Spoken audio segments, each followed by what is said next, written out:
let's look at the solution first, and then we'll do the proof for it. So this would be for parts B and C, and then we'll look at part A.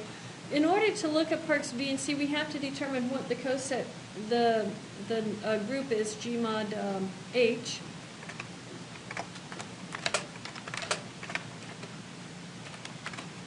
So let's see if we can figure out what this is going to be.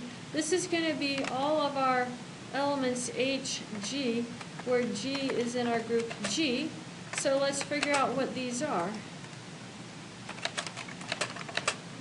In this case, G is going to be our R cross R. And H is going to be the set of all x, y with the property that y equals a negative x.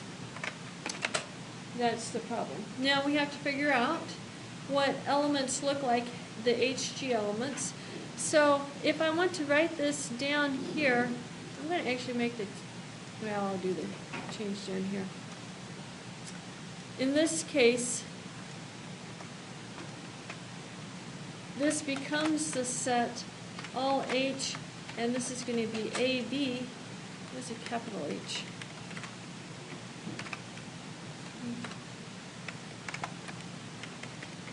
All AB, so that you're going to have all your x, y's in H are going to be operated on by AB, and A and B are going to be in our reals. So let's figure out what that is. And we'll look at just one of them.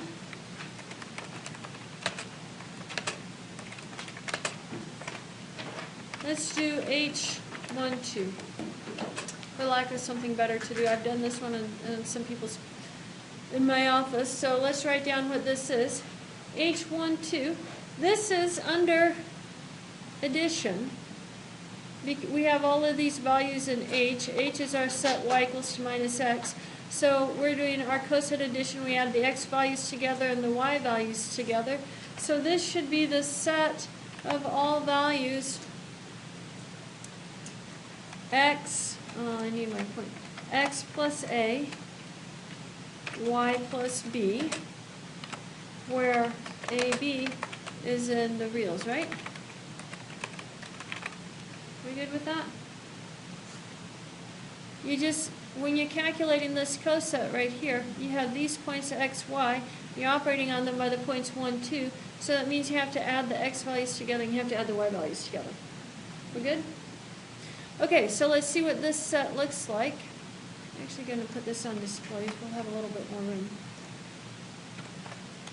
Now, in H, y equals to minus x. So could I write this down then as replacing y with minus x? Because y equals to minus x in H. And then we have to figure out what are some values of this. Let's see if we can figure out what this looks like. So choose an x value for me. If x equals to what? 2. If x equals to 2, then the value we're going to have, oh, why do I have A's and B's in here? You guys haven't asked me that question yet. Yeah. A is going to be 1, B is going to be 2.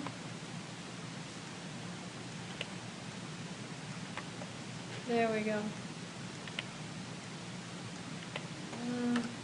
So then you add them together, you're going to have 2 plus 1 gives you 3. And what? Negative 2 plus 2? 0. This I know is an H of 1, 2. And if, choose another value for x.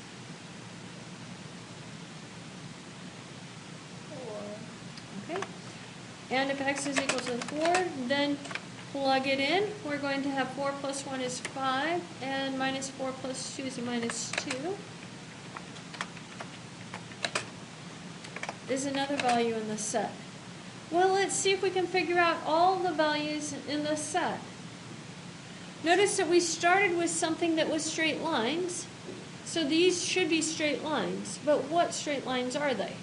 So let's use our formula for writing down the equation of a line. What's the slope? Yeah, well, the slope is going to be rise over run. So we have -2, 0 minus a -2.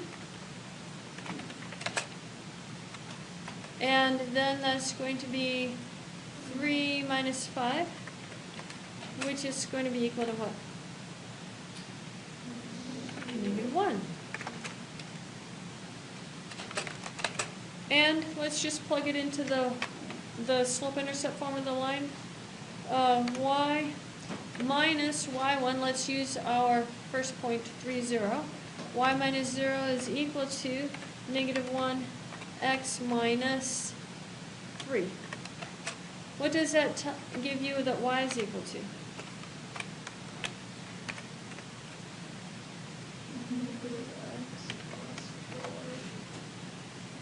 +3. Plus 3. Just checking. -x plus 3. Addition's not there today, but that's okay. So what's the relationship here of that 3? Doesn't that look to be the same value that I started 1 plus 2? Yeah.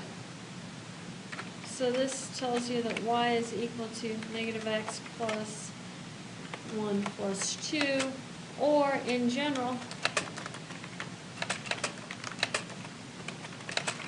we can prove that y equals to -x plus a plus b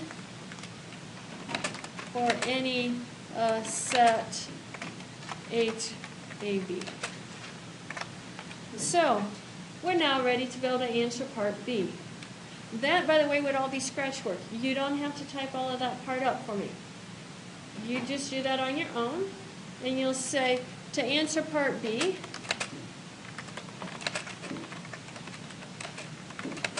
part B is asking you, in geometrical terms, describe the elements of the quotient group G mod H. So the elements of the quotient group, that did not work. G mod H are the lines with slope -1 and y-intercept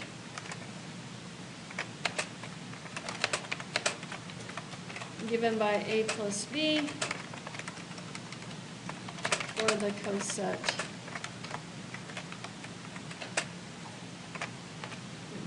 That makes sense? So you're finding all your lines with slope -1 and all the different intercepts that they get. And you get your intercepts by adding those two values. In answer to part C, it says give the operation for G mod H. We're not asking was it addition or multiplication or function composition. No. We're saying what do you get when you make your factor group G mod H? What are you doing?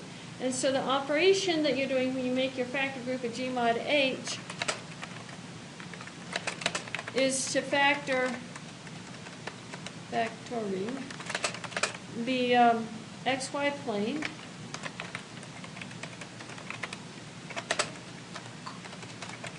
into this set of lines with slope -1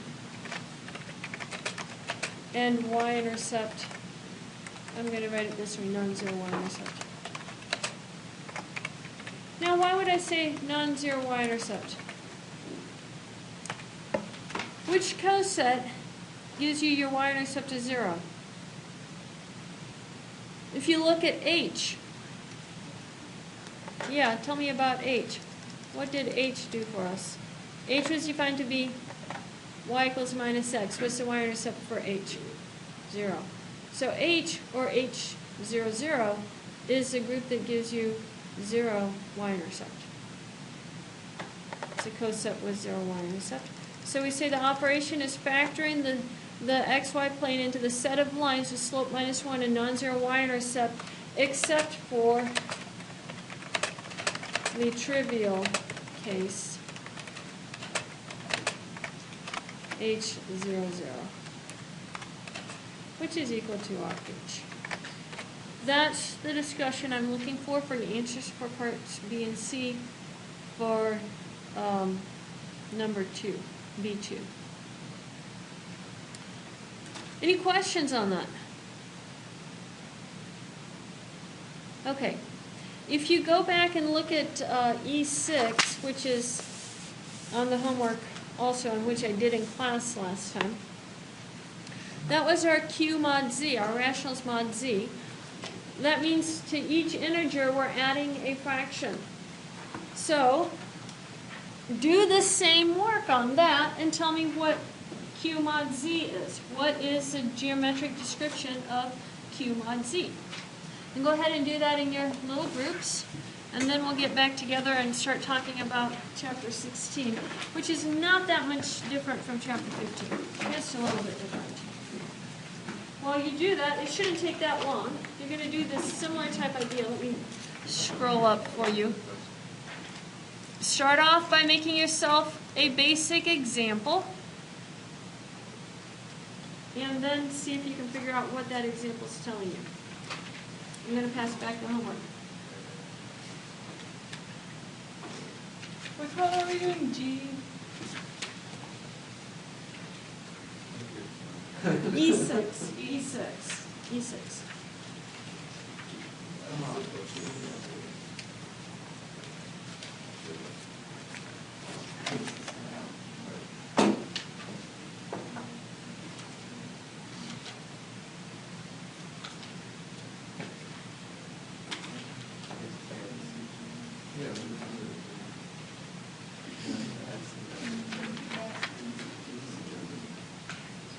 Do what? This comment after this transy.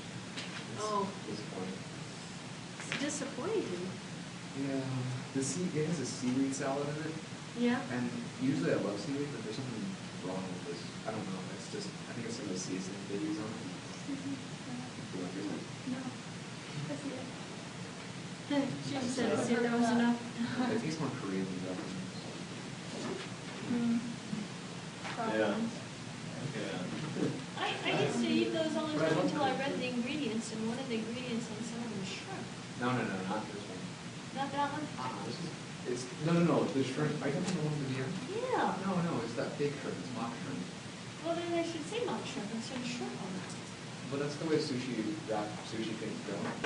They're not accurate ever.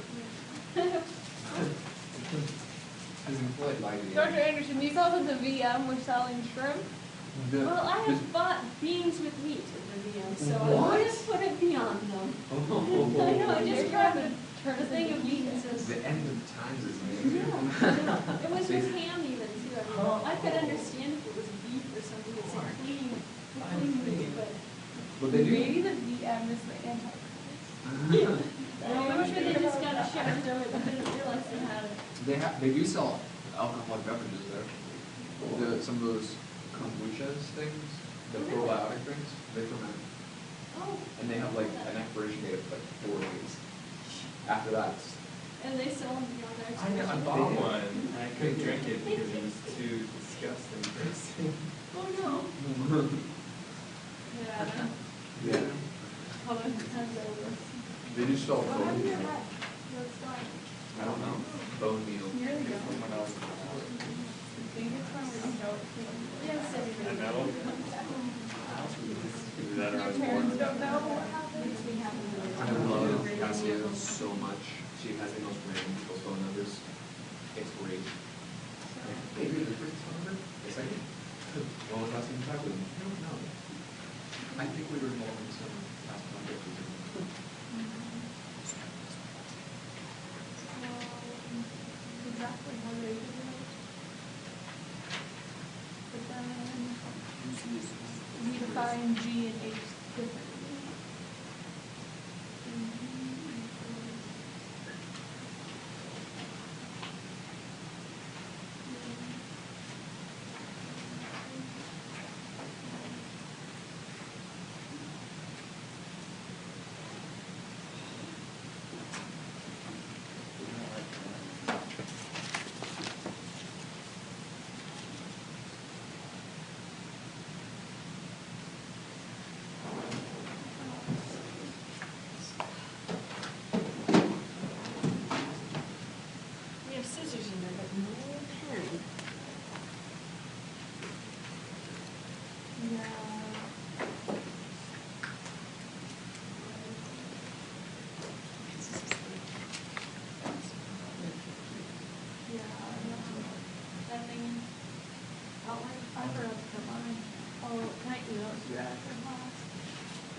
Okay, it's like slash field.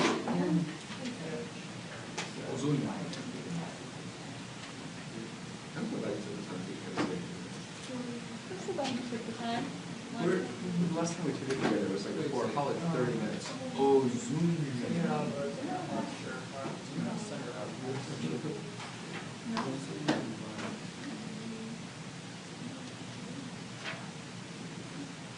I would say, I thought that was nice, I have like a full recall abstract and analysis.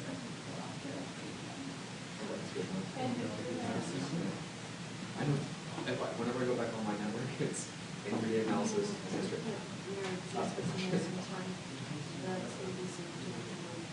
I know, we're just going to see this out. Right. Yeah.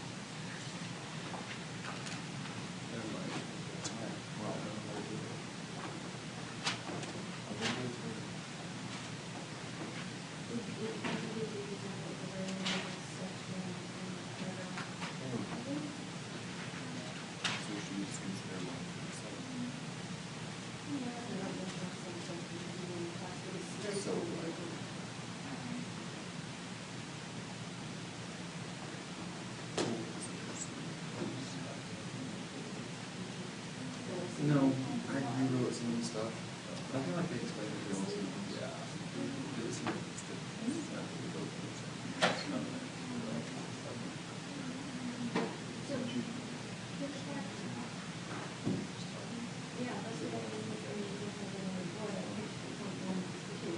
Yay. So, yay. Yay. Seriously though, it's like we're back in analysis. Would it doesn't feel like that? But I do know it's Yeah, how do I see it? I do. The left one's me right above. Okay.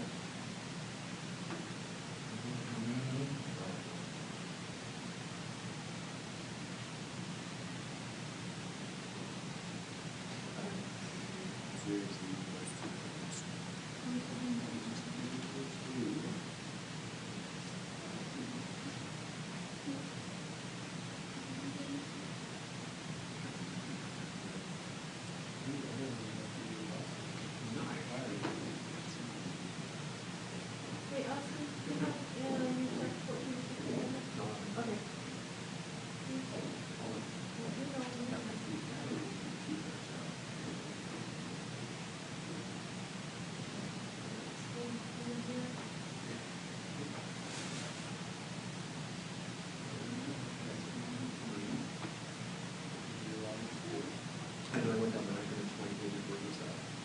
Is working again next week? Just the printer, but they're not charging.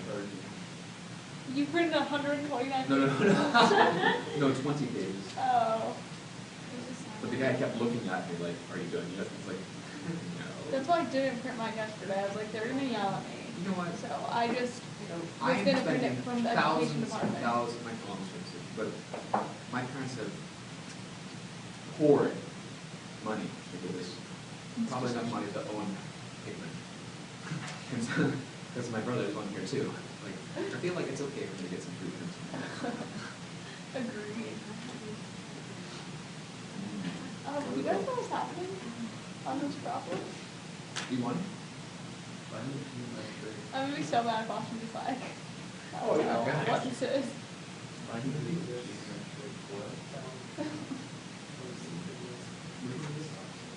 This looks really good what we've done so far. I'm not even joking. It's so nice.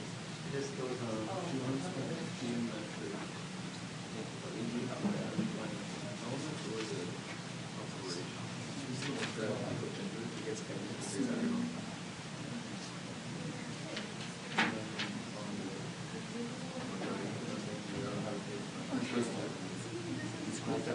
Oh,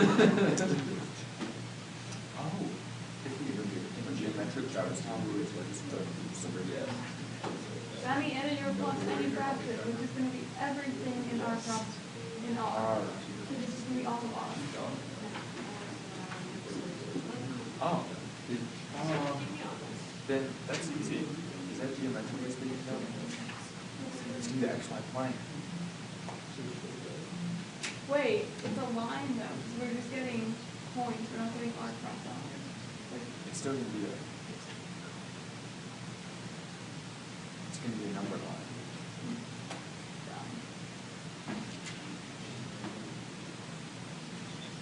So did you guys figure out what they look like? Yes. Is it a number line? Or the reals. And reals number line? Yeah, but what does each of the set look like? So if you were doing Z, Each set looks like a One list half. of fractions yeah, these are all the, separated by a constant integer. it's all the fractions that have 1/2 tacked onto it. Mm-hmm. So what would be Z A over B then? Yeah. Oh, let's see. Yeah. Well, sorry, Z plus A over B. Z is in the integers, and A over B is in the rationals. So it's all. Yeah, so these would be like, if this is a fraction 2/3, so then this is all the integers added to 2/3, 3/4, 4/5, whatever your fraction is. How would you describe that? Oh, it makes perfect sense. I would just say these are just the integer, sort of like integer, just integer sums of the fractions. So you take a fraction and add the integers to it. This is actually something we'll end up talking about again when we talk about fields. And we'll talk about fractions and fields. Okay, so that's finishes off chapter 15. I wanted to make sure we understood that. Let's go back and look at what we're talking about today. Use the fundamental homomorphism theorem to prove that Z2 and Z6 mod 2 are isomorphic groups. How would we do that? You're going to like your homework. The proofs are really short, like Yeah. 1 or 2 lines. But you always said the short proofs are the hardest. They are, but these ones are direct applications of fundamental homomorphism theorem. Yes. So, yeah, 16 hours. instead of, yeah, or 16 hours instead of 17. Yeah, pretty much. There you go. Okay, so what does our fundamental homomorphism theorem say? It This- says, yeah, it says. things. It said something, right? I think it alluded to H is isomorphic. Yeah, it's assumed to let F take G to H be a homomorphism of G onto H. If K is the kernel of F, then H is isomorphic to our quotient group G mod K. So we just have to come up with, we just have to show what the hypothesis for the theorem, and then we get the conclusion. So the hypothesis says what? What's the hypothesis of our theorem? You have to have a function f that takes G to H, and it has to be a homomorphism of G onto H. And K has to be the kernel of f. So we literally have to come up with a function whose kernel is K. In this case, K is whatever is after our, in our quotient group, K needs to be the second element. So in this case, it's going to be cyclic 2. So we want to come up with an F that takes Z6 to the Z2, and the kernel is everything in the cyclic group of 2. So let's write this down. What is our cyclic group of 2 going to be equal to in Z6?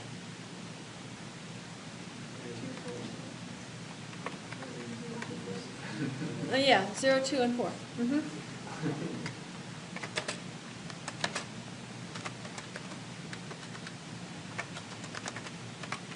in Z6.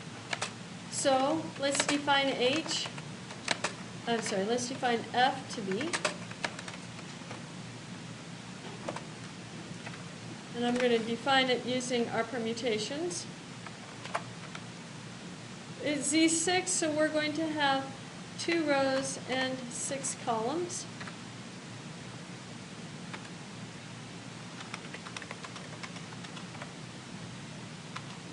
And it's going to take 0 to 0 because we need that to be in the kernel. It's going to take 2, well, we want 0 in Z2.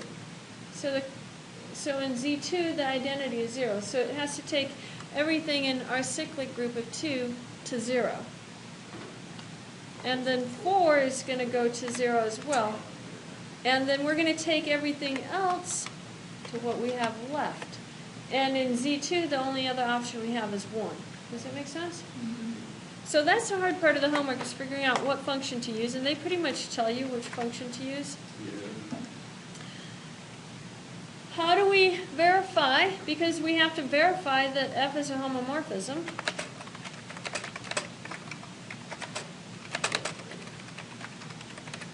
How do we do that? What does it mean to be a homomorphism? Yeah.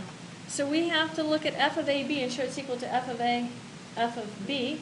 So Wait, what's an isomorphism? Isomorphism is a one-to-one onto homomorphism.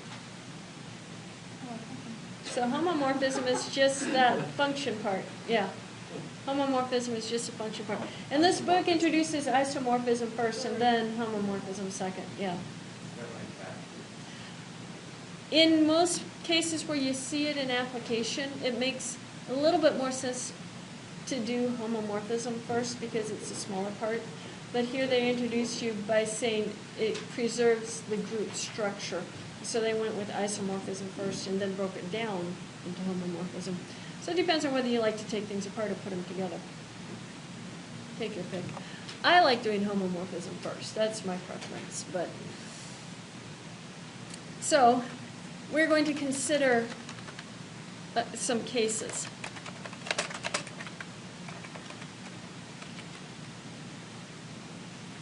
What happens if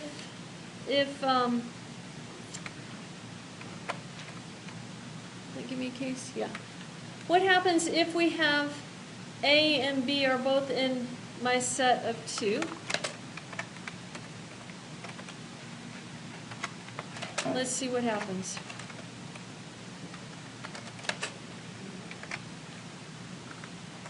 Where would AB be if A and B are both in your cyclic set of 2? It has to be in our cyclic set of 2. And what does that tell us then? F of A is equal to 0, is equal to F of B, and that is equal to F of AB because they're all in this cyclic group of 2, and we mapped that cyclic group to 0. Does that make sense? Yeah. Now, let's look at the second one. Oh, well, let's finish this one. And so, F of AB is equal to F of A, F of B. We got an integral sign in there, too. There we go. You didn't want to integrate that. No. Poor Brody would be really confused then. We haven't done integration all semester, and it showed up in abstract algebra. No limits of integration either, no.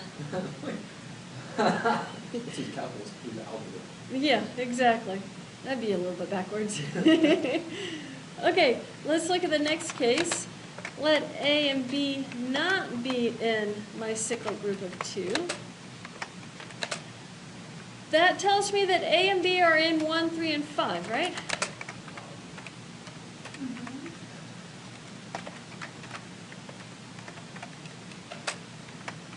So where does that tell you where A times B is?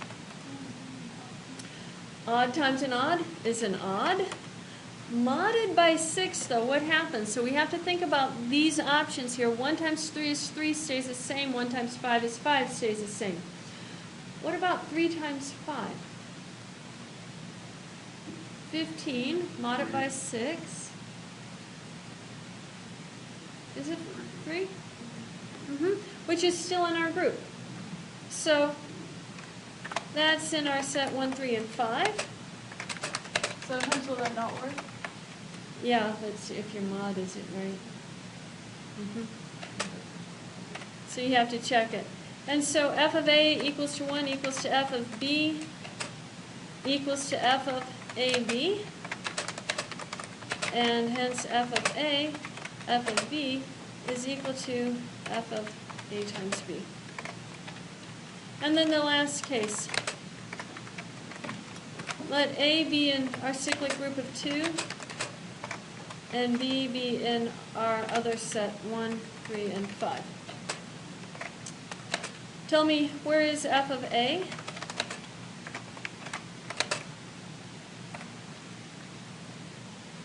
What did we say? Yeah, 0. F of A equals to 0, and f of B is equal to 1. Now, what would A times B? An even times an odd is going to be even. And when you mod it by 6, it's still going to be even.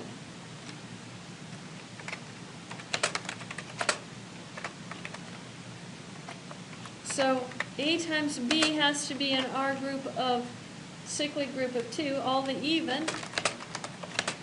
So f of AB has to be equal to 0, which is equal to 0 times 1, which is f of A, f of B.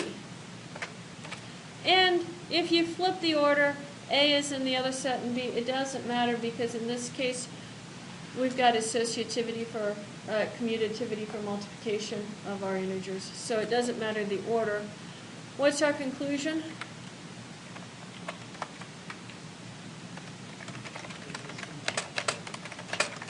You see that F is a homomorphism. What's your question? Okay, it's technical. First case, you said f of a equals 0 equals f of b. How do you make me know that? Because in the first case I said A and B are in the cyclic group of 2, which would be 0, 2, and 4. Then 0, 2, and 4 all get mapped to 0.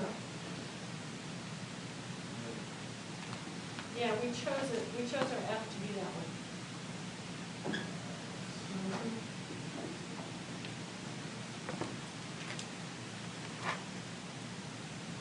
Okay, if you look at your homework, it will say don't show that F is a homomorphism, so they don't want you to actually go through this process on your homework.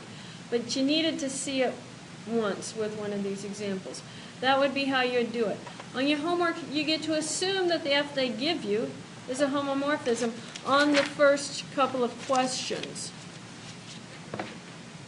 And so on A1 and A5, you get to assume that that is a homomorphism. Once you know it's a homomorphism, what else do you have to verify to be able to use your fundamental homomorphism theorem? Yeah. Well, we do need to know that it's onto, so let's write that in passing. That by construction, F is onto, right?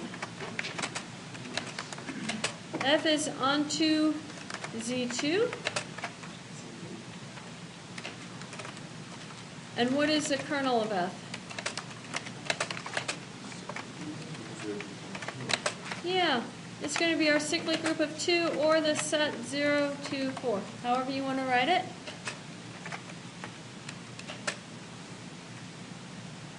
Tell me then what our conclusion is.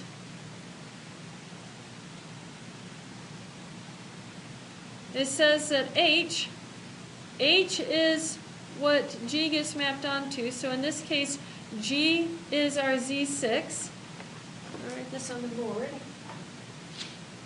We have G is equal to Z6. We have H is going to be Z2. No. Let me read the problem up here before I get confused.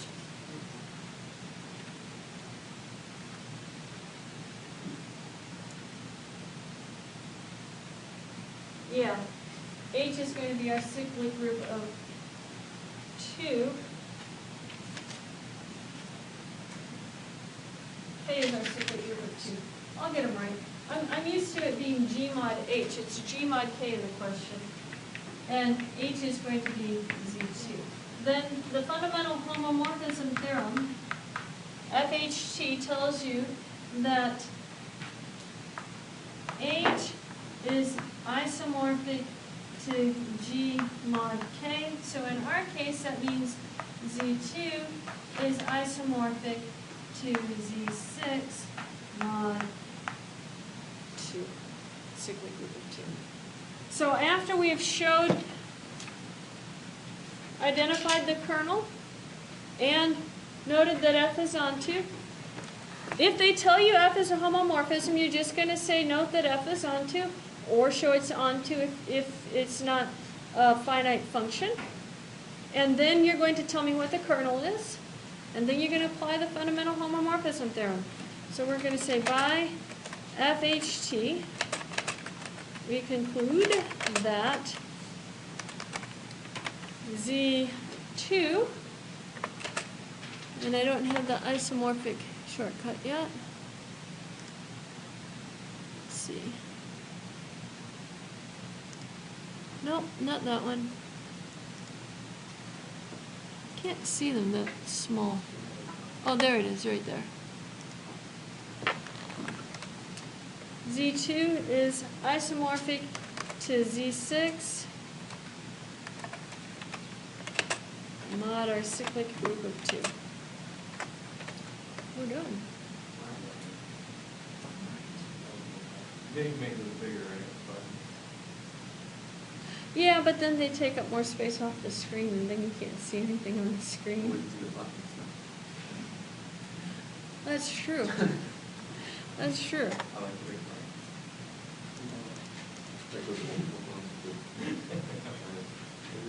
buttons. Okay, start working on A5.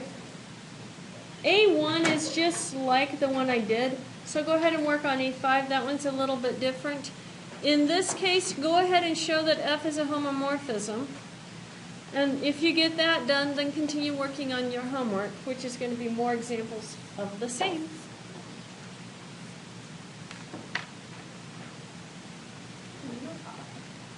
Yeah, let me stop this.